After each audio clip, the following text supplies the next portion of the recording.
Hearing the Oversight and Investigations Subcommittee on Energy and Commerce.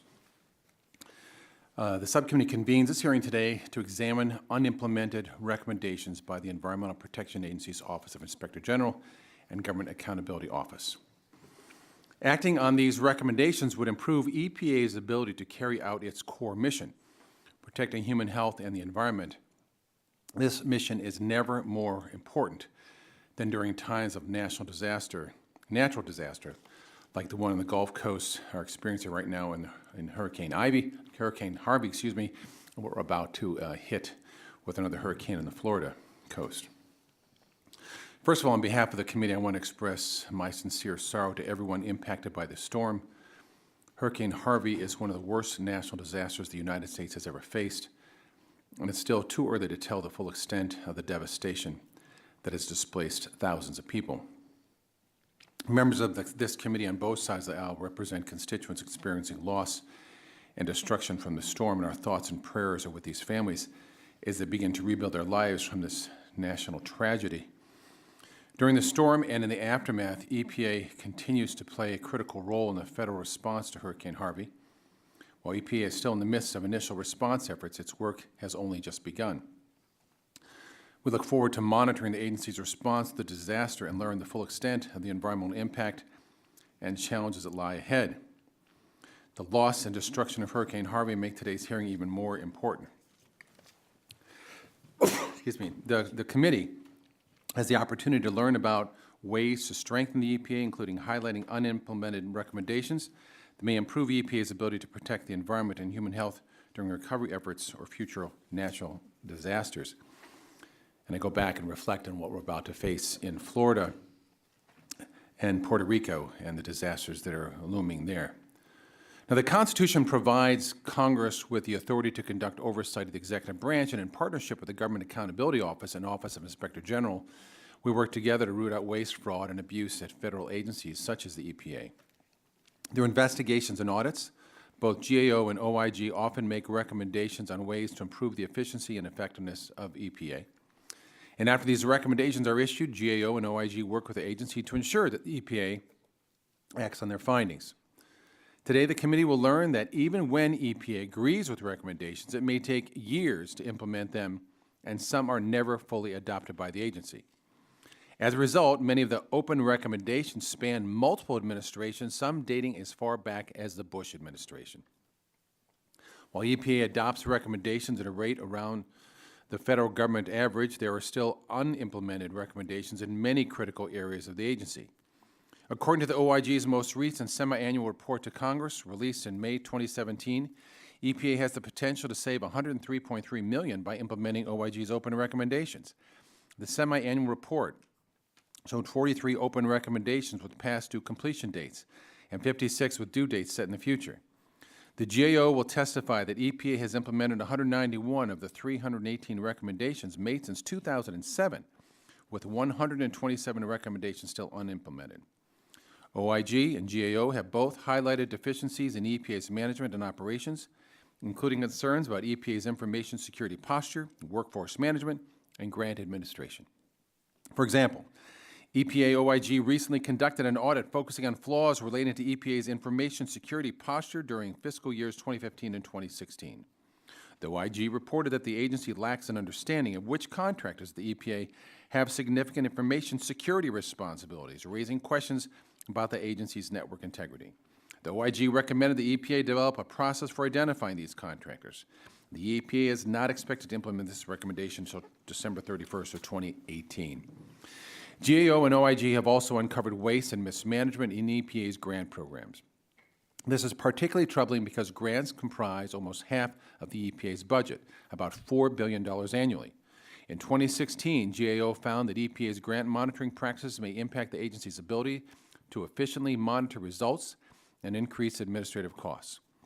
Additionally, in 2017, GAO reported that the EPA did not have the information it needed to allocate grant management resources effectively. GAO recommendations range from standardizing the format of grant recipient progress reports to developing a process to analyze workloads. All 12 recommendations in these two reports remain unimplemented. These are just some of the many reports and audits conducted by the OIG and GAO. We will discuss more of them today.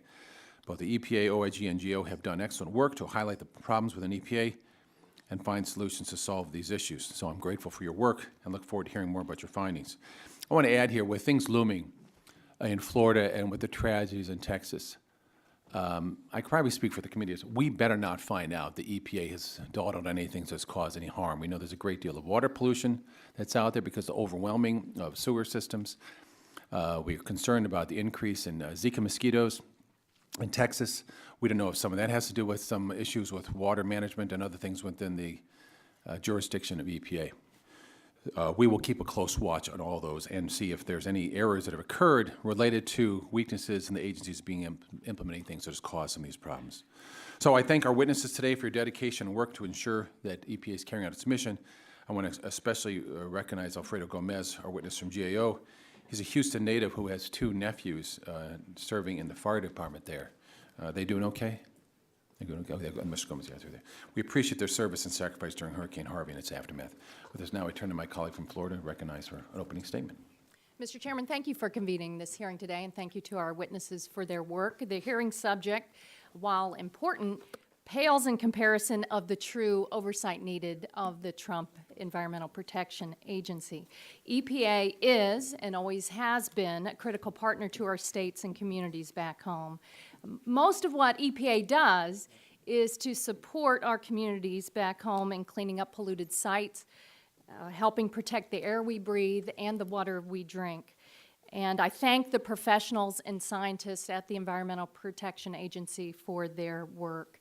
But President Trump and Administrator Scott Pruitt have a very different vision, unfortunately, and they have been acting to weaken support for our communities back home that comes through the EPA. And it is particularly troubling that EPA Administrator Pruitt has not appeared before the Energy and Commerce Committee to date. This committee has direct oversight of the EPA, and it's simply unprecedented and unacceptable that the administrator has not appeared before the committee.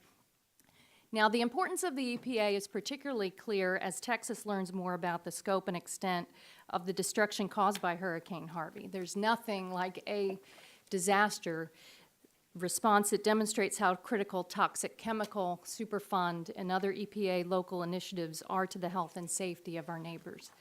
As a Floridian, I know all too well the devastation that massive hurricanes can bring to homes, businesses, and communities. And the recovery from such a storm is long, expensive, and challenging. And our thoughts are with the residents of Puerto Rico, the Virgin Islands, and Floridians as they're in the path of another extremely dangerous storm in Hurricane Irma. Hurricane Harvey slammed into the Gulf Coast as a Category 4. So far, it has left at least 60 people dead and billions of dollars in damage, and the death toll and estimated cost recovery is likely to continue to rise in the coming weeks. Ranking member of the Subcommittee on Health, Representative Gene Green, I just saw him at the other subcommittee meeting, represents the city of Houston and has seen much of his district flooded, and our thoughts are with him and his constituents at this time. And Mr. Gomez, I want to recognize you for being here today. It's what is surely a difficult time for you and your family. The EPA has been a key agency responding to Harvey, and for this reason, this hearing should be a timely and important step in exploring how to strengthen the agency as it supports local responders and begins to assess the possible environmental impact of the flooding, toxic releases. But this hearing, unfortunately, is devoted to a much less significant topic. The scope of potential environmental risks caused by this ongoing crisis, while still coming into focus, are considerable. People are evacuating through dirty and contaminated floodwaters that may contain bacteria or toxic substances. There have also been reports of fires at chemical facilities, which may involve the release of toxic pollutants. Additional reports have also suggested possible damage to leaking gas tanks at fuel facilities, which, if true, may pose environmental concerns that the EPA will need to address. And I'm particularly concerned about reports of flooding Superfund sites and what damage they may have caused. For example, according to EPA, 13 of the 41 former and current toxic waste sites in Harvey-impacted areas have flooded and may have experienced some damage. Additionally, the city of Houston contains approximately 450 petrochemical plants. News reports indicate these plants have contributed to 74 incidents of excess air pollution since Harvey hit. emitting more than 1 million pounds of hazardous substances into the air. See, our local communities need the expertise of the EPA to prevent and mitigate such releases. But the Trump administration has been working overtime to weaken EPA's ability to help back home, and now it's really showing at a time of disaster. The storm also raises ongoing concerns of drinking water safety. According to EPA, 4,500 drinking water systems are potentially threatened by floodwaters, disrupted sewage systems. Now, after Hurricane Katrina, Energy and Commerce professional staff were on the ground to help, and this committee should consider oversight hearings in Texas in the near term. But today's hearing, rather than focusing on the big picture, examines implemented recommendations for EPA. At a time when the real issue is the decimation of the EPA professional workforce proposed by President Trump and Administrator Pruitt. And yet we respond to the grave environmental and human health risks of Hurricane Harvey and other catastrophes at this time, but the overall EPA has never been more important. Mr. Chairman, I'm deeply troubled by the direction of the agency under the Trump administration, and I implore you and my Republican colleagues to conduct true oversight of the damage being done to our bedrock environmental protections built through decades of bipartisan work. And we need to do it before deep and lasting damage is inflicted across America. The Trump EPA is waging an aggressive rollback of environmental and human health protections through politicization of the agency, extreme proposed budget and staffing cuts, repealing or delaying rulemaking, and attacking fundamental science. The Trump administration proposed extreme budget cuts that cut to the heart of our local communities and threaten the health and environment of Americans in every state. The Trump budget would slash EPA's budget by nearly $2.6 billion, reduce the professional workforce there by over 3,000 employees, and the damage will be done to our air quality, diesel emission reductions, lead safety, and it goes on and on. Already, there is evidence of conflicts of interest, favoritism toward certain businesses, and grants changed to exact political revenge. This is not acceptable, and this is what needs oversight. The ongoing crisis unfolding on the Gulf Coast demonstrates the dangers of the Trump administration's extreme assault on environmental protection. Mr. Chairman, we want to work with you to make sure the EPA implements the workforce and contractor recommendations, but if we're serious about ensuring that the agency is able to protect human health and the environment, then we must work together to conduct true oversight of the fundamental damage being done to this agency and our neighbors back home. Thank you, and I yield back. Thank you. Chair now recognizes the Chairman of the Full Committee, Mr. Walden, for 5 minutes. I thank the gentleman. I would, just in response to my friend from Florida, our committee staff, the Oversight Committee, has worked diligently throughout the last several weeks in clear communication with the various agencies involved in the hurricane. This hearing was put together before Harvey had a name. So we will do our oversight and continue to. At the appropriate time, I anticipate there will be a delegation that will go and hold hearings or do appropriate review. I'm one, when there's an emergency going on, tries to stay out of the way of the first responders and let them do their job. And so at the right time, we'll do that. And we will have our Administrator Pruitt before our committee sooner rather than later. I share a frustration that there's been a long delay in getting some of these positions filled, partly by our friends in the Senate, but the time has come for these agency heads to come for our committee, and they will. Now, as to this hearing, I appreciate Subcommittee Chairman Murphy having this in his opening comments. We care deeply about what's happened in Texas. We care deeply about what's about to happen in Florida. My own district is on fire, and much destruction going on there. All of these things matter. You want to talk about air quality? You know, we could use your support on some of our forestry legislation to reduce the fuel loads so we don't poison people with fires and destroy watersheds. Now, we know that these recovery efforts will continue for years. Recovering from any disaster, whether it's Hurricane Harvey or Irma, or the destructive wildfires burning out of control throughout the West, requires coordination at every level of the government. and the EPA is a critical part of that. The challenges facing the EPA that pertain to Harvey are significant, but I hope the agency seizes upon the lessons it learned in responses to previous natural disasters, such as Hurricanes Katrina and Sandy. Today's hearing represents the first opportunity to hear from the EPA Office of Inspector General and the Government Accountability Office regarding any outstanding recommendations that, if implemented, could enable the agency to better achieve or do its job better.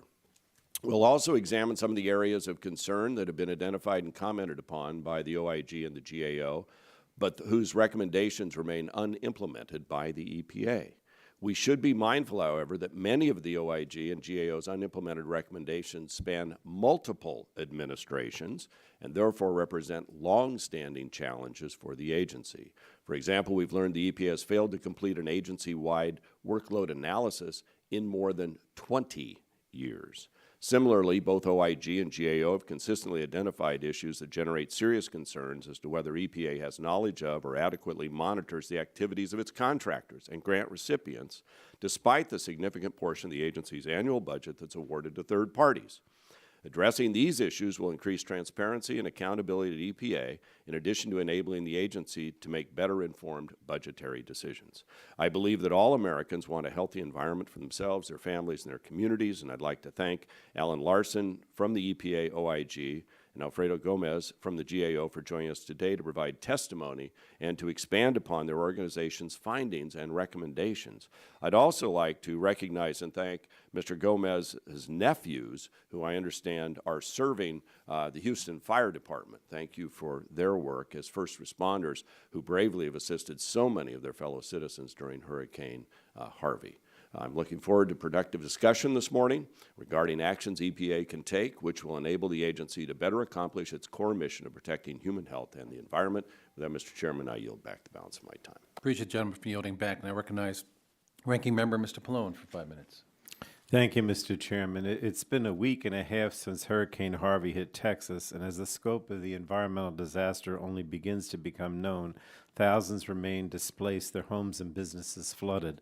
And I know firsthand the immense devastation caused by such natural disasters. In 2012, my district was hit hard by Hurricane Sandy. I'd never seen worse storm damage in our area in my lifetime. For many, the storm was a worst-case scenario: lives lost, homes flooded, businesses lost. Our nation is now experiencing historic levels of destruction and loss on the Gulf Coast in the wake of Hurricane Harvey. Our fellow members of Congress, including 5 members of the Texas delegation on this committee, are working hard with federal, state, and local officials and first responders to help those affected by the storm. And as the cleanup continues, many grave environmental and human health risks exist.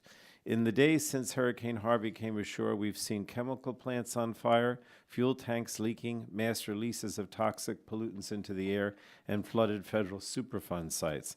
I'm deeply concerned of the potential risk to human health and the environment caused by exposure to the hazardous materials kept at these sites. And this committee must work to understand the impact some of these facilities may have on public health. The Trump administration recently delayed amendments to the risk management program, which included safety requirements for companies to store large quantities of dangerous chemicals. Moreover, the environmental issues resulting from the hurricane also underscore the need for robust implementation of the Emergency Planning and Community Right to Know Act, or EPCRA. Communities have the right to know important details about the type and amount of harmful chemicals released in their neighborhoods. All of these risks underscore the need for a strong and capable EPA. Today, we're discussing recommendations by the EPA Inspector General and the Government Accountability Office regarding the EPA, and I want to thank our witnesses for their testimony and work on these recommendations. However, I would argue that recommendations for improving EPA's performance are part of a much wider need to ensure that the agency is high-performing, efficient, and effective in accomplishing the agency's mission of protecting human health and the environment. Over the last 6 months, EPA has been doing everything possible to operate in secrecy. Administrator Pruitt has no interest in transparency, and that should be unacceptable to every member of this committee. Administrator Pruitt repeatedly disregards oversight inquiries from the Democrats on this committee, and that should be unacceptable to anyone who believes we have an oversight responsibility. And the Trump EPA has proposed aggressive cuts to environment and human health protections, dismissed scientists from important advisory boards, and proposed severe budget and staffing reductions at EPA. These actions taken in totality serve to directly undermine the agency's ability to effectively protect human health and the environment. A robust and effective EPA is key in responding to natural disasters like Hurricane Harvey. And EPA currently has 143 personnel supporting the response efforts for Hurricane Harvey and has established a unified command with state and local partners. But that number is going to increase dramatically in the coming weeks. At its peak after Hurricane Katrina, about 1,600 EPA staff and contractors worked in the Gulf Coast region, assisting with response and cleanup activities, in addition to thousands of additional EPA employees supporting response efforts from EPA headquarters and regional offices around the country. With the employee cuts and buyouts that the administration has proposed, we need to ensure that EPA will actually have the employees in place to conduct this critical work. So, Mr. Chairman, I want to work with you to make sure we have a robust and effective EPA. The committee must conduct an active oversight of the agency, particularly drinking water, infrastructure and regulation, clean air protections, and the impacts of climate change. We must also conduct ongoing oversight over EPA and other agencies' efforts to assist the Gulf Coast rebuild. And the Trump administration's ongoing efforts to weaken environmental health protections, attack fundamental science, and also to propose extreme budget and staff reductions will do nothing, in my opinion, but undermine EPA's efforts to protect human health and the environment, not only with regard to Hurricane Harvey, but in so many other areas. So I am concerned, and I hope that we can work together. And again, thanks to everyone, and I yield back, looking forward to your comments to the panel. Thank you, Mr. Chairman. Thank the gentleman for his comments. I ask unanimous consent that the members' written opening statements be introduced in the record, and without objection, the documents will be entered into the record. I'd now like to introduce our panel of federal witnesses for today's hearing. First, we have Mr. Alan Larson. He is the counsel to the Inspector General for the Environmental Protection Agency. We also have Mr. Alfredo Gomez, who serves as the Director of Natural Resources and Environment for the Government Accountability Office. I thank you for being here today and providing testimony. We look forward to the opportunity to discuss open and unimplemented recommendations made to the EPA. You're aware the committee is holding an investigative hearing, and when doing so has the practice of taking testimony under oath. Do you have any objections to taking testimony under oath? Seeing none, then, the chair advises you that under the rules of the House and rules of the committee, you're entitled to be advised by counsel. Do either of you desire to be advised by counsel during testimony today? Neither one has asked for that, so in that case, would you please rise, raise your right hand, I'll swear you in. Do you swear the testimony you're about to give is the truth, the whole truth, and nothing but the truth?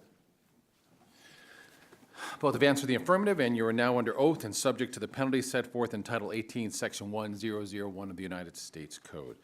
I'll ask you each to give a 5-minute summary of your written statement. We'll begin with you, Mr. Larson. Use your microphone. Could you turn your microphone on, please? Thank you.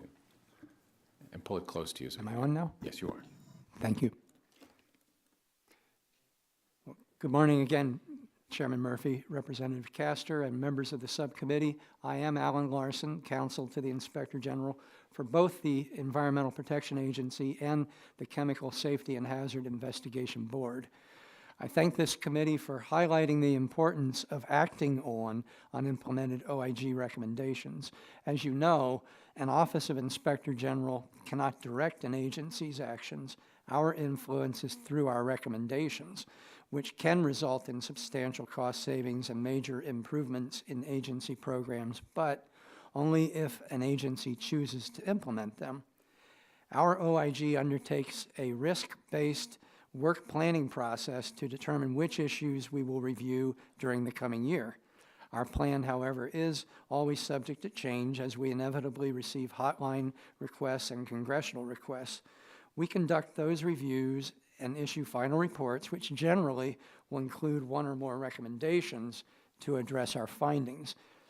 As required by the Inspector General Act, the EPA OIG publishes a cumulative list of unimplemented recommendations in our semi-annual reports to Congress.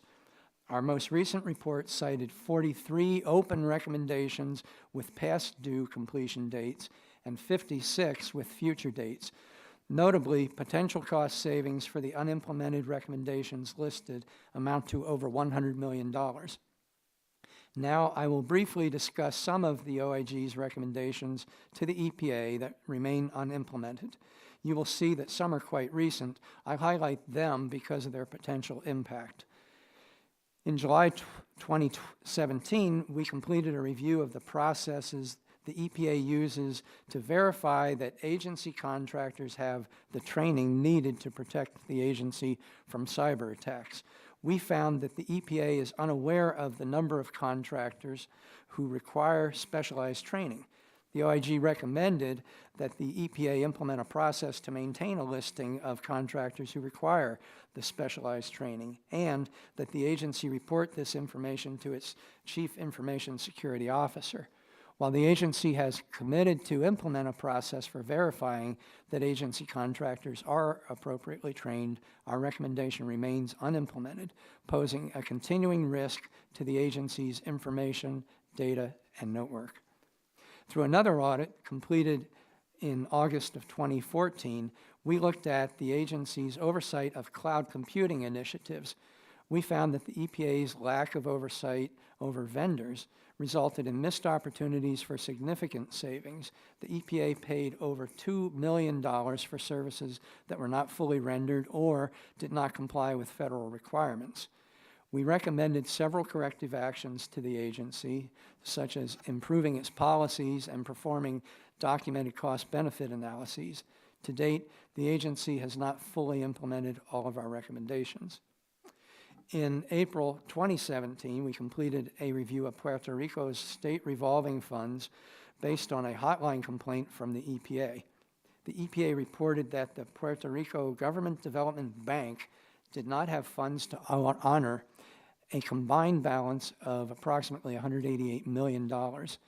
The OIG determined that over $774 million is at risk due to Puerto Rico's financial crisis, and that the restoration of funds in the near future is highly unlikely. The OIG recommended that the EPA evaluate options to restore the valuability of the revolving funds or implement new strategies better suited to the needs of Puerto Rico. While the agency has committed to considering future approaches to grant funding, the OIG's recommendation is as yet unimplemented. These are just a few of the examples of OIG's recommendations to the agency. We will continue to work actively with the EPA and keep Congress fully advised regarding actions to address our recommendations. Accomplishing our work requires sufficient appropriated funds from Congress. Our funding clearly represents a fruitful investment for the American taxpayer, as the OIG returned $22 for every dollar given to us in fiscal year 2016. While I'm aware that this is not an appropriations committee, I respectfully ask for any help you can provide us in this regard. Mr. Chairman, this concludes my prepared statement. I'm happy to answer any questions. Thank you.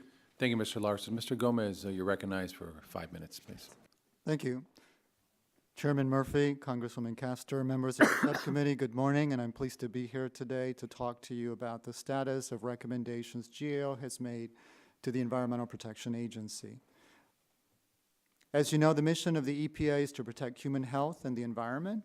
We have conducted reviews focused on various aspects of EPA's operations, such as managing grants, workforce planning, and its programs. And through these reviews, we have made numerous recommendations to improve EPA's performance and the efficiency and effectiveness of its operations and programs.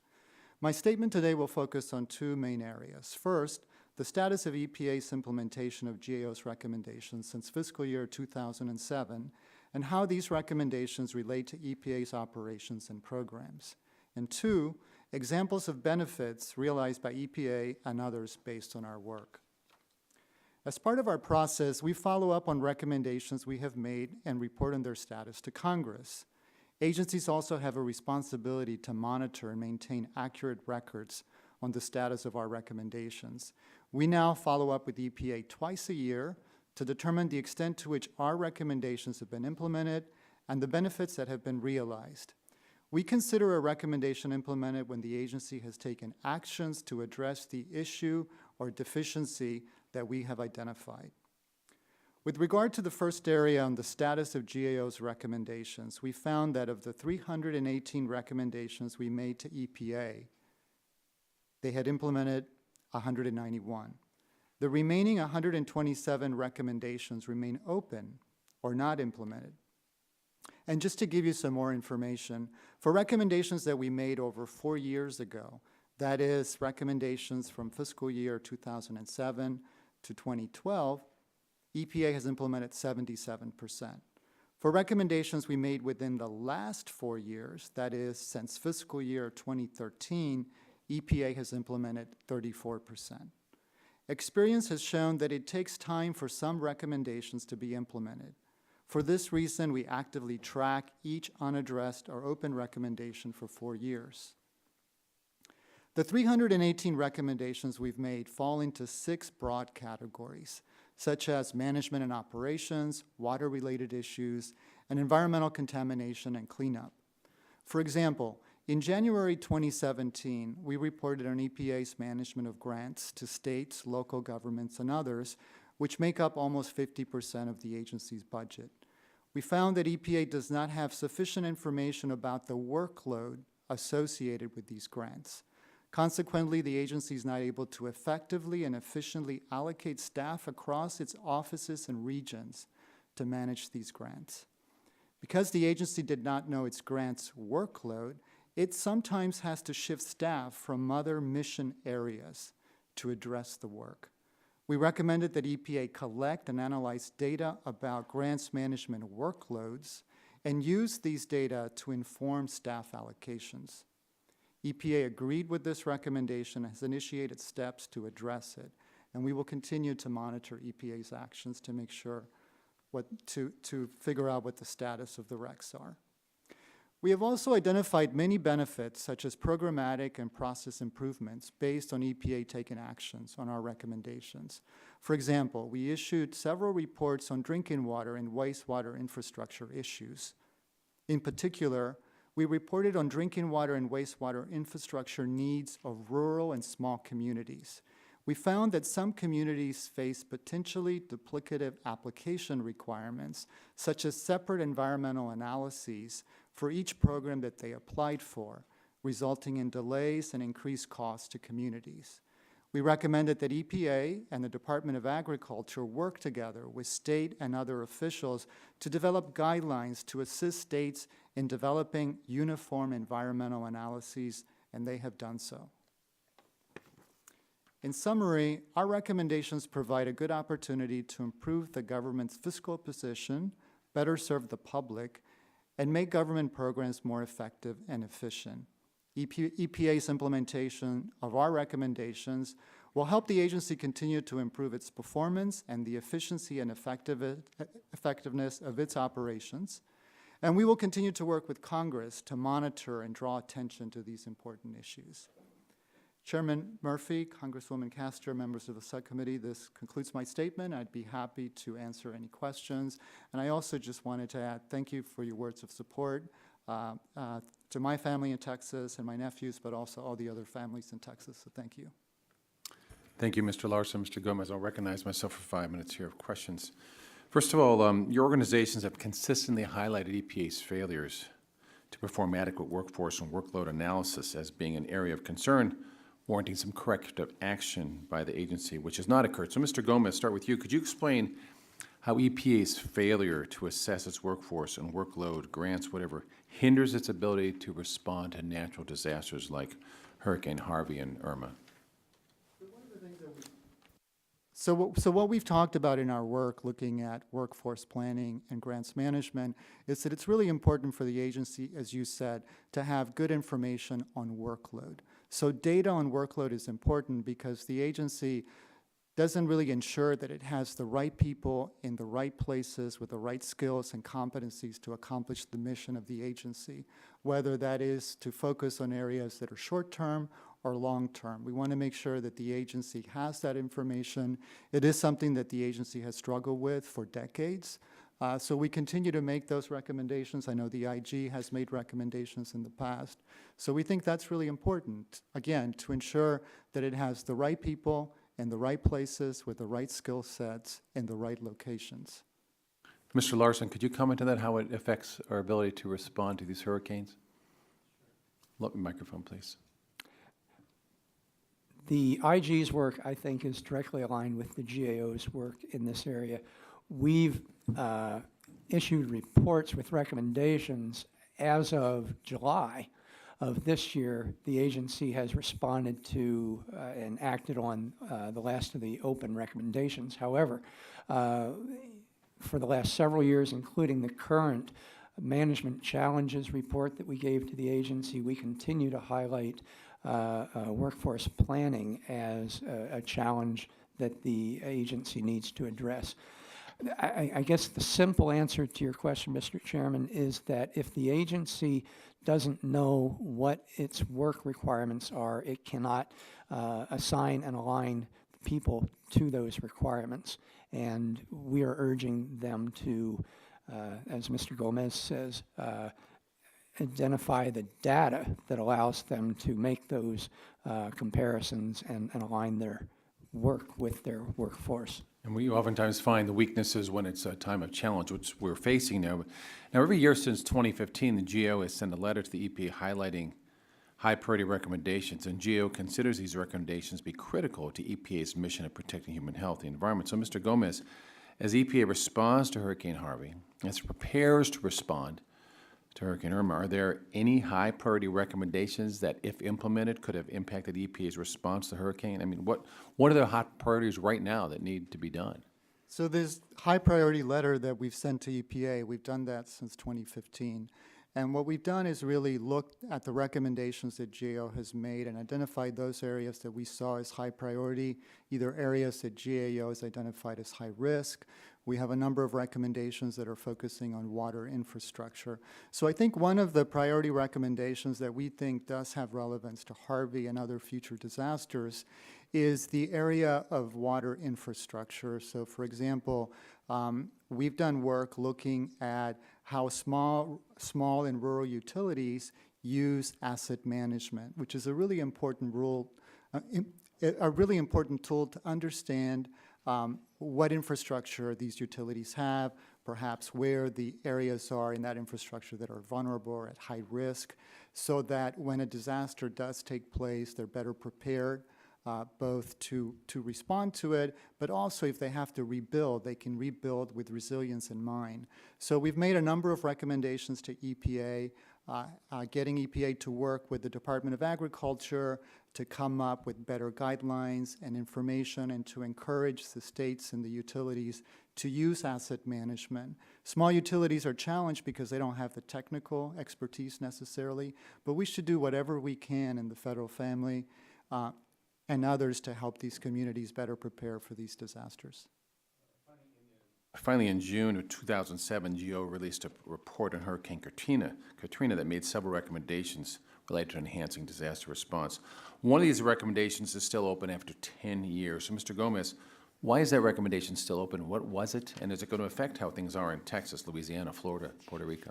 Sure. So what we did in that report from 2007 is we were looking at EPA's response to Katrina and also to the subsequent cleanup.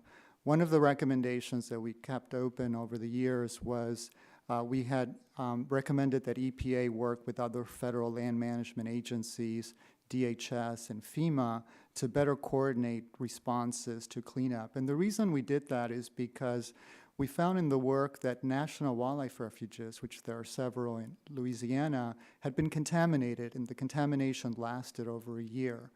And so there was not really good planning to come together and clean up that contamination. Some of the refuges were closed for over a year. So now what's happened since then is Congress passed the Post-Katrina Act, which put in place better national preparedness and also put in place the National Response Framework, of which EPA has a key role now in responding to hazardous waste and oil spills. So in theory, we expect that EPA is putting in place, for example, in Florida, any response that's needed as the hurricane may come to that region. So we're going to look at that recommendation based on what's happened now and potentially close it because we think it might address what we had been talking about. Thank you. I see my time's expired. Ms. Castor, you're recognized for 5 minutes. Thank you, Mr. Chairman. Thanks again, gentlemen. As the agency goes forward to implement what has not been implemented to date, it would seem that the Trump administration's kind of assault on the professional staff there and personnel would have a real impact on the ability to follow through with your recommendations. The Trump administration has still failed to provide nominees for almost all Senate-confirmed leadership positions at EPA. Most regional administrator positions are also without political leadership, including EPA Region 6 in Dallas responding to Hurricane Harvey. The Trump administration, a lot of this, we blame a lot on the Senate, but you can't put too much blame on the Senate here because the Trump administration has not nominated people for Deputy Administrator, Assistant Administrator for the Office of Air and Radiation, Assistant Administrator for the Office of Chemical Safety and Pollution Prevention, the Chief Financial Officer, the Assistant Administrator for Environmental Information, International and Tribal Affairs, Land and Emergency Management, Research and Development, and Water. Do you all agree that when you don't have folks in charge, that it complicates the ability of the agency to follow through with your recommendations? Well, the short answer is yes. The longer answer is we have career people who remain in place who do carry out the work of the agency. But as you indicate, the statutory mandates remain in place. And it's up to the agency to figure out a way to carry out those mandates. And it is more difficult if you don't have the leadership. Yep. Yes, I would agree that it's important to have all the staff that you need at all levels of the agency to carry out its mission. And Mr. Gomez, you said that GAO meets with folks at EPA every 6 months. Have you met with Administrator Pruitt? Is it typical that you would meet with the administrator or leadership to go over recommendations from GAO? So what our Comptroller General likes to do is he likes to meet with all of the new cabinet secretaries and leaders of other offices. So GAO is in the process of scheduling a meeting with Administrator Pruitt, and I would go to that meeting as well with But that my has not boss. been done here in the first We 9 have not scheduled it yet. You're just like the Energy and Commerce Committee that has yet to see the EPA administrator. Gentlemen, there's a very disturbing press report that came out just a few days ago that the EPA has taken the unusual step of putting a political operative in charge of vetting hundreds of millions of dollars in grants the EPA distributes annually, assigning the funding decisions to a former Trump campaign aide with little environmental policy experience, has already canceled close to $2 million in competitively awarded grants to university and nonprofit organizations. It really does appear like this is being politicized. It says, this is from the Washington Post on September 4th. Earlier this summer, on the same day that Senator Lisa Murkowski of Alaska joined with 2 other Republicans in voting down a GOP health care bill, EPA staffers were instructed without any explanation to halt all grants to the regional office that covers Alaska, Washington, Oregon, and Ohio. That hold was quickly narrowed to just Alaska and remained in place for nearly 2 weeks. The former Bush EPA Administrator, Christine Todd Whitman, said, this is out of the ordinary. We didn't do a political screening on every grant because many of them were based on science, and political appointees don't have that kind of background. Have you all opened any kind of investigation into what's happening here yet? We've read those reports. We've not received complaints from Congress so far, or from members of the public, or from organizations about this. Okay. If you could, if you would, I offer a general and a specific answer to your question. Quickly, because I have one more question. Okay. The general answer is EPA has always been a lightning rod. we get complaints on the one hand that EPA is ignoring its statutory obligations and allowing. I thank you for that. You have, I believe, opened an investigation last week into Administrator Pruitt's travel because it is so out of the ordinary that he has, it says, officials in the EPA's Office of Inspector General notified agency leadership last week that Pruitt was in Oklahoma or en route there for nearly half of his first 3 months in office. Maybe that's why GAO can't get a meeting and he can't appear before the Energy and Commerce Committee. But the problem is that it looks like he's been using taxpayer funds for this excessive travel. How long will it take for the OIG to get to the bottom of this investigation? Ma'am, in our world, we distinguish between investigations and audits, and it's probably a distinction most people don't care about, but we are doing an audit. They tend to take longer. We're going to look not only at the specifics of Mr. Pruitt's travel, but the robustness of the controls that govern travel generally and whether they're sufficient. Thank you very much. I yield back. Thank you. Chair recognizes Mr. Griffith for 5 minutes. Let me follow up on that real quick, and correct me if I'm wrong, but an investigation means you're looking into something that might have wrongdoing, and an audit means you're checking into the money to see whether or not we need to put different parameters around it. Would that be a fair assessment or something along those lines? Generally, yeah. Investigations tend to look at criminality. They can look at administrative violations. This is not either of those. This is just an audit to see what we can do better. Well, it's also going to look at whether there were violations of agency requirements. Okay, all right. I appreciate that. Thank you. Let me get down to where I was going to go initially, and that would be that I am concerned about the workforce and the workload questions. EPA's Office of Inspector General, that would be y'all, reported EPA has not conducted workload analysis in over 20 years, making it difficult for EPA to implement corrective actions and allocate its budget effectively. And I guess what I'm looking at there is that, you know, we've heard talk today about a few months where certain positions aren't filled, but here we're looking at 20 years, both Republican and Democrat administrations, that have not, at the EPA, gone in and looked at their workload analysis. And then we see with Hurricane Harvey that we had 13 Superfund sites that were affected. Am I not correct that if we had performed a workload analysis over time, that I'm not saying all 13 of them would have been cleaned up, but that we might have more of these Superfunds being cleaned up? And I also referenced, because we're talking about Harvey so much now, but I remember testimony in a previous hearing in a different subcommittee where they were talking about a site in St. Louis that hadn't been acted on, or in the St. Louis vicinity that had not been acted on in decades as well, that was a Superfund site. So can you help me out? Are those things that would have helped both before a disaster and just in general if we had a workload analysis so we could say these are the worst ones?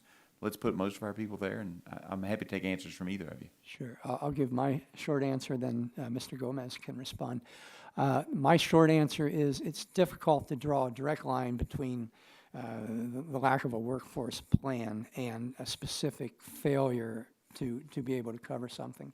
I think we can all say, if you knew more precisely where your requirements are and how many people and what kinds of people you need to address those, you would probably have a better result. But I can't draw a direct, one-to-one correlation. Mr. Gomez. And I'll just pivot from that last comment, and I think that our point on our work on workforce planning has been exactly that point, is to understand again where, from data, where your people are, what skill sets you need, the locations you need them in, so that you have a better sense of how to meet that mission. And that mission could be that you focus on cleaning up hazardous waste sites. So, but doing a workforce analysis, I think, would help you hopefully do that better. Well, and a workforce analysis would help us as legislators as well, although this is not an appropriating committee.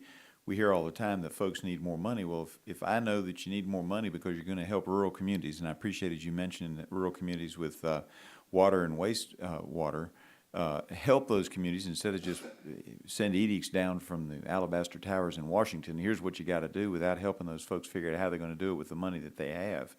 that creates big problems. If you had a workload analysis, we might be able to figure out where we could appropriate the money more advantageously to prevent problems before they happen, whether it be after a hurricane or when you've got a serious problem like we had in Flint, Michigan, or issues in my very rural mountainous district where there's problems we don't know how to solve and we're afraid to ask for fear that instead of coming in to help us, they'll just come in and try to punish folks who are trying to do the best they can under limited circumstances in a rural area.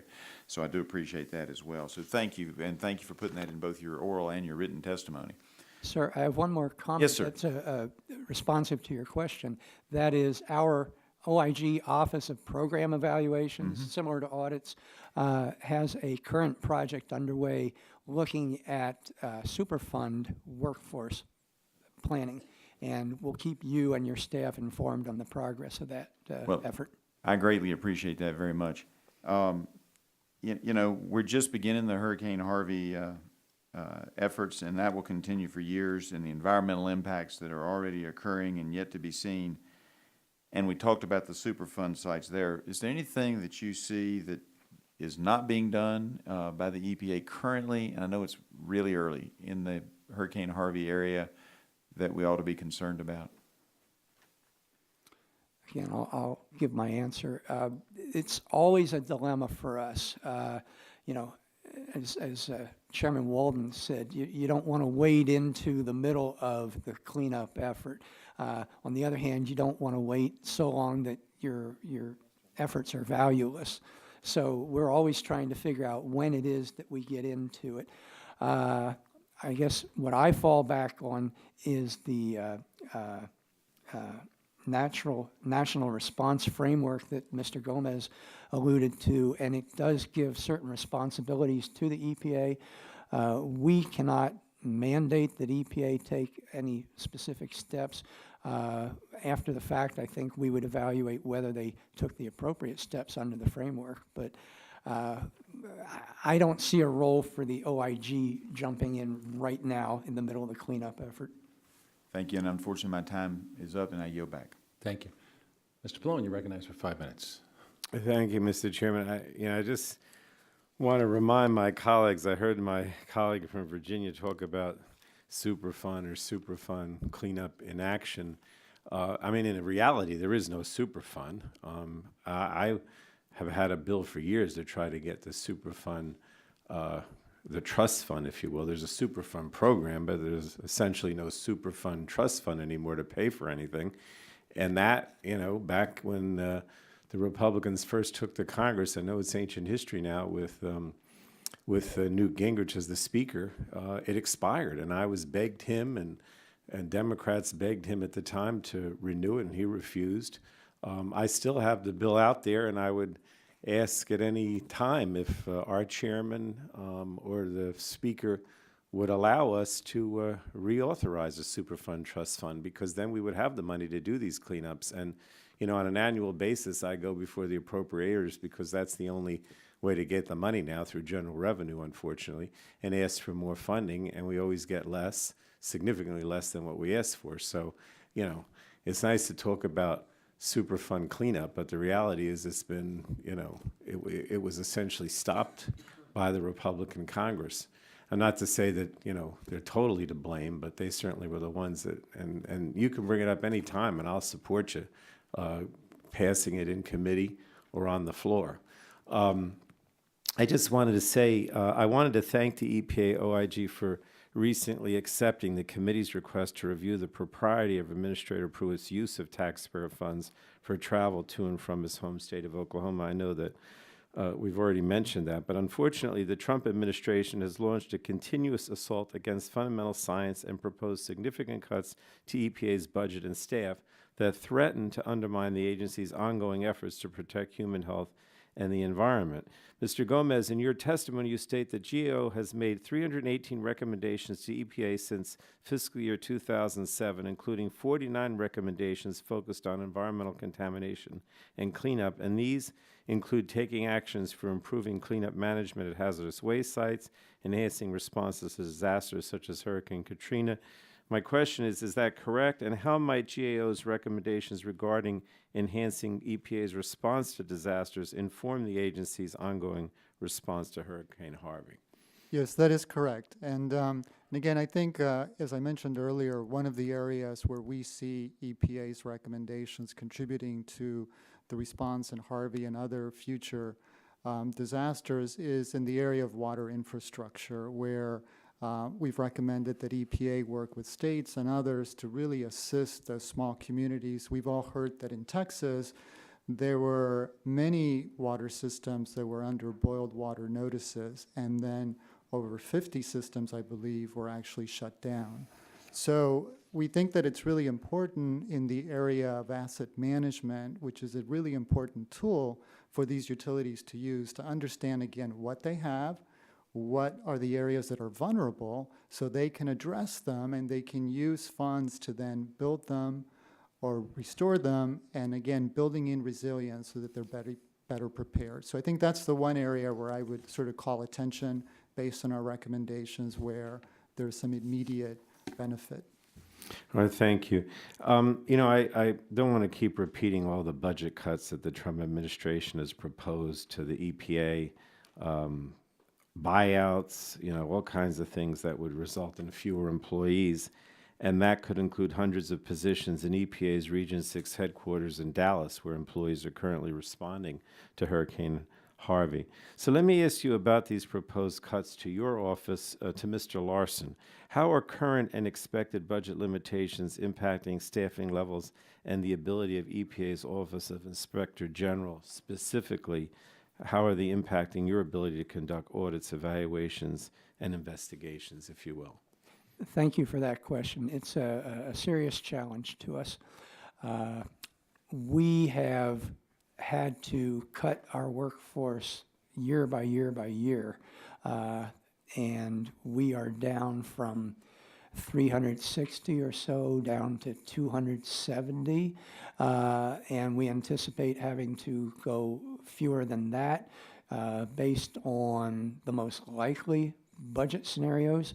If the original president's budget proposal were to be adopted by Congress, we'd have to cut very substantially the amount of work we did. As you know, we gave you a fairly detailed explanation of where those cuts would occur, which offices, which kinds of projects. What we do is, on an annual basis, plan for the work that we would hope to do based on how much value the project would bring in terms of cost savings or changes in how EPA does business. We will have to do many fewer such projects in any given year based on the likely budget outcomes. Thank you. Thank you, Mr. Chairman. Mr. Collins, you are recognized for 5 minutes. Thank you, Mr. Chairman. Maybe I'm going to go down a little bit different road, but really talking about Mr. Gomez, if I look back over 10 years, and I'm looking right now just in the environmental area and looking at the suggestions you made for spill preventage, none of which have been implemented. So I guess the question's this, you're doing these audits, making these recommendations. Do you prioritize them in some way, with any kind of ranking system, like, 1 star to 5 stars? And when you see something like this, and now 10 years have gone by, could I assume these would have been considered perhaps lower priority? And then at some point, do you go revisit that with someone, and who is that someone, to say, hey, it's been 10 years, you haven't done any of these things? Or are these just thrown into the hopper and then kind of catch can? They work on these, they don't work on those. I'm trying to just kind of wrap my mind around the day-by-day, year-by-year interaction between your agency and those folks that are supposed to implement it to make sure high-priority things are done, and, squeaky wheel that you're, kind of jabbing at them, why didn't you get this done, and so forth. Could you maybe just help us all maybe a little better understand how that all works, the interaction? Sure. So first of all, I just want to say that we take recommendations to EPA very seriously. And so what we do is we have a process in place where we're actively following recommendations that we've made in the last 4 years. What can happen to some of the older recommendations is if we learn from the agency that either they're not going to implement it, or that we make an assessment that you know, things have changed, or it's no longer a priority, we'll go ahead and close it as not implemented. Now, there are recommendations, though, that are older than 4 years, that we're still keeping track of, because we have an indication that EPA is still working, and we hope that they actually do take action. We can go back at any time and open up any old recommendation that was not implemented if we think it's important or if others have brought it to our attention. Our recommendations and the status of the recommendations are public, so you can go to any of our reports, you can click on the recommendation status, you can see what the rec was and what the status was. So we do have this separate letter that we mentioned earlier, which is a priority rec letter that our Comptroller General sends to all of the cabinet agencies and other offices, calling attention to recommendations that we see as a high priority. And for EPA, we've identified those recommendations that deal with the high-risk area of managing toxic chemicals, and then some of the recommendations that deal with water infrastructure and also pollution of our waters. So that letter can also change year from year if we go through the history and identify other recs that we think are important. So we do that process as well. Now, I also mentioned that we work with EPA sort of on an ongoing basis as we're doing audits, but formally we go to them twice a year with a long list of all our recommendations to say, here they are, they're still open, let us what's happening, let us know which we can close. So we do that twice a year formally, but we're in contact with them throughout the year. So, that's very helpful, because I think sometimes we may not understand how that all works and think you just throw it in and go on about your business. And I think it's actually reassuring to me, certainly for one, that you've got, it sounds like pretty good interaction. Would you Yes. say that? Yes. That you're making them aware, they're listening, it's back and forth, and as you... Right, I mean, there are some recommendations where the agency would disagree with us, and so we may be at a point where they disagree, we still think it's a good recommendation, and so there's some like that, and those might be closed as not implemented. But EPA is taking our recommendations seriously, and they wanna close them out. They want to do what we're saying. It's just in some cases, some of our recommendations might take a little longer to do. For example, if we're recommending that an IT system, for example, be revised or a new IT system be put in place, that may take a while longer than if we just recommend that the agency use existing web tools, for example, to provide better information to the public. We don't see that as taking a long time, or it shouldn't take a long time. Well, I appreciate that overview. That was very helpful for me. And, Mr. Chairman, I yield back the balance of my time. Now recognize Ms. Clark for 5 minutes. I thank you, Mr. Chairman. I thank our ranking member, Ms. Castor, and I thank our witnesses for joining us today. Like Mr. Pallone, my district in New York sustained very substantial damage as a result of Superstorm Sandy, so I'm very sensitive to the conditions on the ground in Houston, as well as concerned about the rest of hurricane season, quite frankly. And so standing up a robust operation with the EPA, I know is critical at this time. There have been a number of reports about unfolding environmental concerns stemming from Harvey right now. And so, Mr. Larson, I recognize that your role at EPA may not directly involve you in emergency response efforts. However, to the extent that you're able, could you please inform us of the EPA's role in responding to unfolding environmental threats? Sure. As Mr. Gomez alluded to earlier, I think the primary set of responsibilities that EPA has here stem from the National Response Framework, which came after some of the earlier natural disasters. And that means that EPA has responsibility as a support agency for certain functions, and it's got a primary responsibility for certain functions. And the areas where we would expect to see EPA involved are assessing and addressing fuel shortages, monitoring public water systems, securing Superfund sites, and assessing conditions at major industrial facilities. Very well. And Mr. Gomez, how will GAO evaluate the EPA's efforts to respond to the environmental threats posed by hurricane season, Hurricane Harvey being the most recent example? Sure. So GAO in the past, we looked at the Katrina recovery efforts, so that was something that we did. We're happy to assist Congress in any reviews or oversight that you'd like us to do as a result of Hurricane Harvey. Mr. Larson, addressing the numerous cleanup issues related to Harvey's flooding will likely be very costly to both local and the federal government. What roles do you envision your office will be playing to ensure that federal money the EPA uses to contract for Harvey cleanup will be safeguarded from fraud and abuse? Yes, thank you. We're going to do two things. One is EPA OIG specific work. The other thing I want to mention is that the organization of IGs across the federal government, the SIGI, has learned from the past, and in the past has had a disaster assistance working group, which is basically the IGs from the various agencies that are going to have to play a role here. And so EPA will be participating in that effort, this agency-wide IG or government-wide OIG effort to make sure that everybody's doing what they need to do and not duplicating each other. For ourselves, we'll probably, as you allude to, be looking at contracting issues, whether there was fraud involved. That could take the form of audits or investigations, as we distinguished earlier. That is what's their criminal activity going on, or was there sloppy practice with regard to contracting? So those are the areas that we would see fairly early on getting involved in.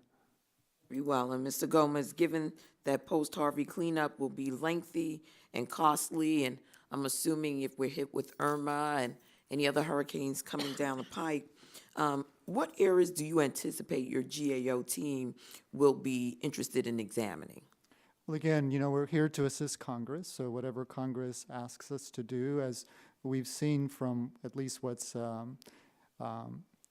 becoming clear in Texas with the Superfund sites and all the water infrastructure systems that are down, that maybe those are areas where potentially we could look at. But again, we can have discussions with anyone in Congress who's interested in having GAO look at the response efforts. Very well. I cannot emphasize enough that we need to address any environmental threats posed to the residents of the Harvey-affected region and perhaps even Florida coming down the pipe. My thoughts are with the people of Houston, the responders assisting on the scene, and let's be sure to get these folks what they need to help them get back on their feet. With that, Mr. Chairman, I yield back. Gentleman yields back, and I recognize gentleman from Pennsylvania, Mr. Costello, for 5 minutes. Thank you, Mr. Chairman. Thank you for your testimony here today. Mr. Gomez, I'd like to start with you. Your written testimony mentions that in 2015, the EPA awarded approximately $3.9 billion, or nearly half of its budget, in grants to state and local governments for important projects such as repairing aging water infrastructure, preventing pollution, improving air quality, and cleaning up hazardous waste sites. However, GAO found weaknesses in EPA's ability to manage these grants efficiently and effectively. My question is, would you please elaborate on the weaknesses GAO identified in EPA's grant management procedures? Second, how have these grant management inefficiencies and weaknesses impacted grant recipients? I think that's a very important question. And then finally, had these inefficiencies contributed to the wasting of grant money or made it more difficult for recipients to use grant funding for its intended purposes? Sure, thank you for those questions. So we've done a body of work on grants management, and that particular report, what we looked at also, we're looking to see for recipients, for example, where they were doing duplicative reporting. So currently under the grants management at EPA, grant recipients have to provide performance reports, and then they also have to provide more information and data when EPA asks for it. So we identified a number of places where there was duplicative reporting by the recipients. And so we've recommended that EPA identify all of those places and try to do away with the duplication so that recipients aren't having to spend additional time and resources in doing the reporting. So that's one area where we called attention to it. And so, and really for EPA also to streamline, and EPA does have a streamline initiative in place in its grants management, but we were calling attention to those places where they can do away with duplication so that the recipients can carry on with the grants and not have to do a lot of reporting. Mr. Larson. The OIG made similar findings with respect to areas for improvement in EPA's management of grants. Do you have anything to add to the line of questioning that I posed to Mr. Gomez relative to the management of grants? I wish I did. As Representative Clark noted, I'm an expert in some areas, not so much in others. I often say that myself. So, but what I would be happy to do is organize and get back to you and your staff with the primary findings that we've had in those areas. Thank you. I'll yield back the balance of my time. Join yields back. Now recognize Dr. Ruiz of California for 5 minutes. Thank you, Mr. Chairman. Thank you to our witness for taking the time joining us this morning. We've heard about the EPA's role in the emergency response programs for natural disasters like Hurricane Harvey and your coordinate efforts with FEMA, state, local. I'm interested in your efforts to coordinate with tribes and what have you done to reach out and engage tribes with your efforts in Hurricane Harvey? So far, we've not reached out to anybody. As I said, you know, at this point, we don't want to wander onto the battlefield while the battle's underway.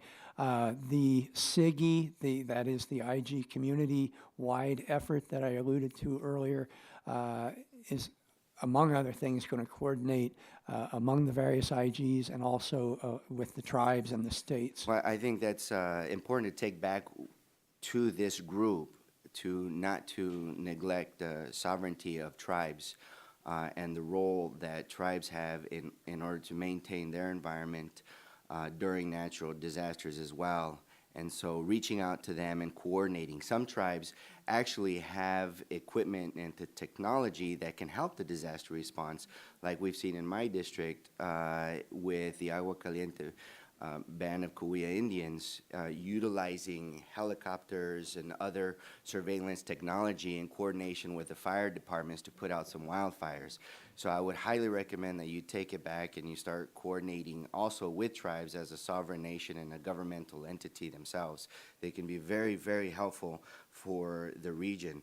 What are, you know, given the OIG's review of the EPA's response to environmental threats, what are some of the lessons learned from some of the that we might see for future storm threats in an area where the IG might consider additional audit work?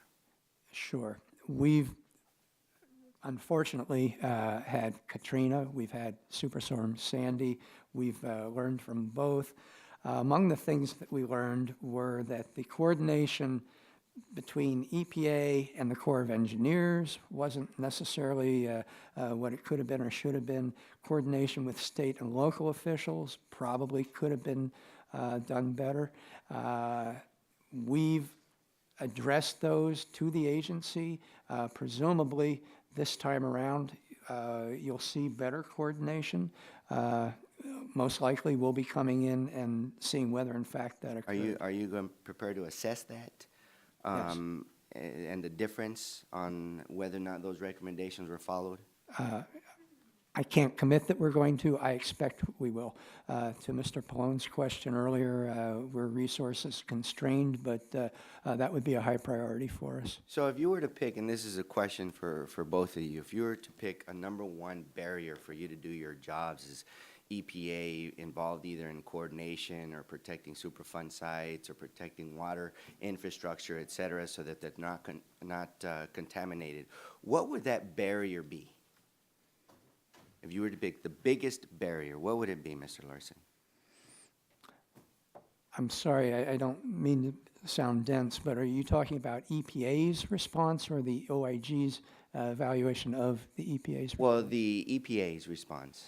Okay. You evaluate the EPA. So what would you say would be the EPA's barrier in doing its job in these? Boy, you're putting me in the position of speaking for them, but I would think it's resources, people and money.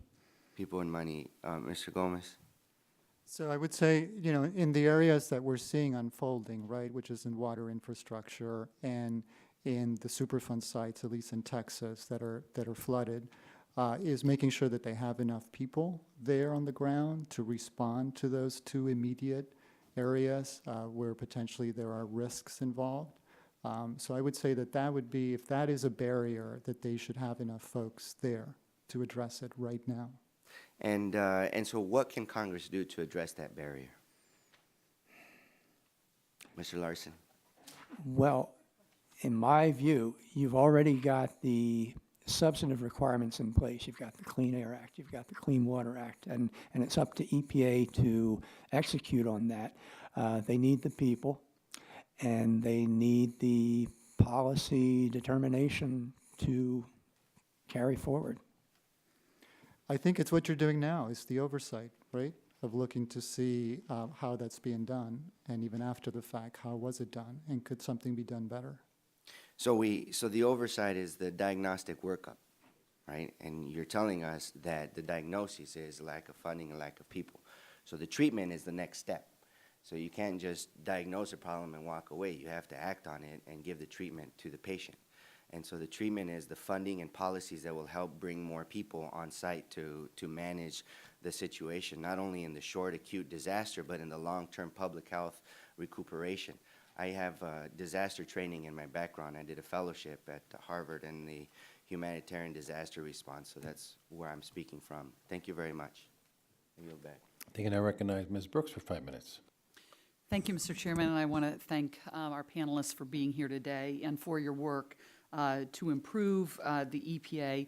We've been very focused on the people, and agencies aren't just agencies, they are people. And as my colleagues have noted, it is about the people, but I'm concerned that this agency for a long period of time has not accepted your recommendations when it comes to people and when it comes to their workforce. In 2010, GAO issued a report recommending the EPA establish mechanisms to evaluate workforce planning, which are people, placement of people. But the recommendations currently closed and unimplemented. So, Mr. Gomez, why was this recommendation closed before EPA was able to implement it, if you know? So again, we track recommendations for 4 years, and if we have an indication that the agency is not going to do it, we close it as not implemented. Obviously, we've done some recent work that's focused on grants management, but also looking at workforce issues in particular, which is a large part of EPA. So EPA has told us that currently they are giving workforce planning a priority. So we are going to look to see how much of a priority that is, and in fact, what they're going to do. You know, we've been talking about that it's basically about data. They don't have good workforce data. They don't have good information on the types of work that each of their staff is doing across offices and across regions. So if you don't have that data, then you, again, don't ensure that you have the right people in the right places with the right skill sets to accomplish the mission that's needed. Which is, those are the management challenges that you are dealing with them and have dealt with them for years. It sounds like this is not new. Is that correct? That is correct. And do you have any sense what percentage of EPA's funding goes to private sector contract work versus the public sector work? So in our 2010 report, we did look at contractors, and at the time, there were 6,000 contractors at EPA. And so I'm not sure exactly what that translates to in terms of budget, but I think it's a considerable chunk of their budget. And so what we also found in that report was that contractors were not part of EPA's planning either, were not incorporated. So, and we learned from EPA recently that they're still not incorporated in their planning. And we think that that should be something that they should do. When they employ 6,000 contractors, they're not taken into consideration in their strategic plans? Correct. And have they agreed recently to take all of those thousands of contractors into account in their plans? So far, what we've learned is that they haven't done it yet still. So I'm not sure if they're agreeing or disagreeing. The explanation they gave us was that OMB didn't require them in their planning to include contractors. And so that's why they didn't do it. Is it fair to say, and I'm going to ask you, Mr. Larson, I've always been very concerned about information security issues, and for the IG, that's what you focus on as well. And there are a number of contractors, as I understand, and if some bad actors or wrongdoers want to wreak a bit of havoc in systems, they could certainly do it through information technology. Can you talk with us about the lack of understanding at EPA relative to sensitive data, the access to sensitive data, and what you have found about the information or lack of information about the knowledge of EPA and those access to sensitive data? Sure. I think what we talk about is risk as opposed to actual problems that have manifested. That is, we've not investigated an insider threat where an individual breached his obligations and created a vulnerability. What we're talking about is if we don't address the vulnerabilities, then the potential is out there. So that's what we've been looking at, and we find that the agency doesn't know how serious a problem that is, and they haven't taken the steps to mitigate the potential risk that we've identified. And that was just in your July of 17 report that the agency just issued? That's correct. Okay, thank you. I yield back. Gentleman yields back. Recognize Mr. Tonko for 5 minutes. Thank you, Mr. Chair. First, I want to express my deepest condolences to our fellow Americans who are suffering from the devastation of Hurricane Harvey. Everyone has witnessed this day-by-day reporting with just deep concern and sadness for the folks who are enduring. EPA has, therefore, an important role to play in disaster response and recovery, ensuring the environmental monitoring and remediation needed to protect public health. And these storms, these natural disasters, don't know for Republican or Democrat, so it ought to be a universally agreed to approach that we take here in Washington. But that can only be done if EPA has the resources and personnel to do so. This weekend, the EPA released statements highlighting just some of the work they will need to do in the days, weeks, and months ahead. That includes assessing 13 existing Superfund sites that were flooded and could be damaged, addressing the many drinking and wastewater systems that remain shut down or damaged or are dealing with health advisories, assisting with testing for private wells, and supporting local first responders with monitoring and cleanup following chemical fires at the Arkema facility in Crosby, Texas. The need for a strong, robust EPA is outstandingly clear, and massive budget and workforce cuts and proposals to weaken, understaff, or even eliminate regional offices are not the answer. Beyond that, I have to believe it is tremendously demoralizing to the professional staff of the agency, many of whom offer their lifetime career to the agency and to the betterment of Americans across the country. So I want to thank you, Mr. Gomez and Mr. Larson, for being here this morning. The recommendations proposed by GAO and the IG's office can continue to make EPA a more efficient and successful agency. Sadly, this administration, the Trump administration, is aggressively working to dismantle the EPA through regulatory rollbacks, extreme budget cuts, and staff eliminations, and ongoing assault on science. These are foolish cuts, proven to be very foolish when we see disasters displayed right before our very eyes. Mr. Gomez, GAO released a report on EPA, Interior and Forest Service workforce planning in March of 2010, which concluded that the agency's efforts have, I quote, particularly fallen short in aligning the agency's workforce plans with their strategic plans. The report concludes that agencies are at risk of not having the appropriately skilled workforce they need to effectively achieve their missions. So are you generally familiar with that report of 2010? Yes. Mr. Gomez, did EPA take action to address that? They have not yet. What about further actions in regard, will they be doing anything that you know of in respect to workforce planning to correct those, the numbers that they require? No, that's still an outstanding recommendation, again, to properly align its workforce plan with its strategic plan and its budget. And the Trump administration proposed cutting funding to the agency by nearly $2.6 billion. That's about a 31% reduction. And proposed reducing the workforce by some 3,800 employees. Nearly 50 programs to protect our air and water, address climate change, and strengthen chemical safety were highlighted for elimination. Just unbelievable cuts. This included the Chemical Safety Board, the independent federal agency tasked with investigating chemical accidents, such as the recent fires at the Arkema chemical plant in Crosby, Texas. Mr. Gomez, in your testimony today, you note that the March 2010 report found that, I quote, the ability of federal agencies to achieve their mission and carry out their responsibilities depends in large part on whether they can sustain a workforce that possesses the necessary education, knowledge, skills, and other competencies. Is that correct? Yes, that's correct.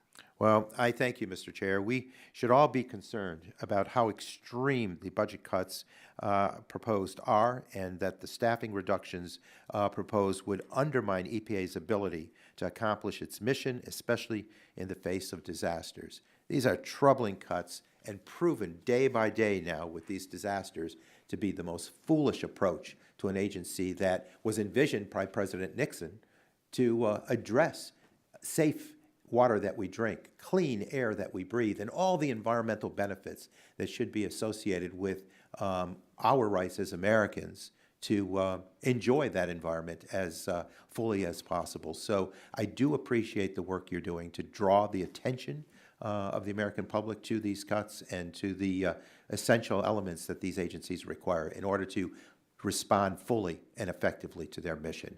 And with that, I yield back. The gentleman yields back, and seeing we have no more members here, we will conclude this hearing. I'd like to thank all the witnesses and members that participated in today's hearing. I realize a lot of this was along the lines of what else we're going to be doing. We felt it very important to get it on the record for EPA to hear. We expect them to take care of these issues, to fill those positions are needed, to take some accounting of what's going on, because we will be asking more and tougher questions about what has happened in terms of preparedness and response here. None of us want to see any loss of life or property caused by some problems with an agency fulfilling their duties as you have outlined them for us. So we thank you for your observations and your comments today. I remind members they have 10 business days to submit questions to the record. I ask that the witnesses all agree to respond promptly to the questions. With that, this committee is adjourned.